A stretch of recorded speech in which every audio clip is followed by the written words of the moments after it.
VW Polo 1.2 2010. How to change timing chain. Yeah, basically you have to block to come shop here.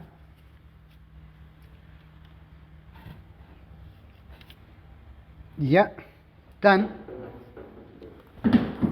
if you come down here, just you have to take out the crankshaft position sensor. Yeah, you have to plug here as well. That's it. Then you can put timing chain. It's be proper.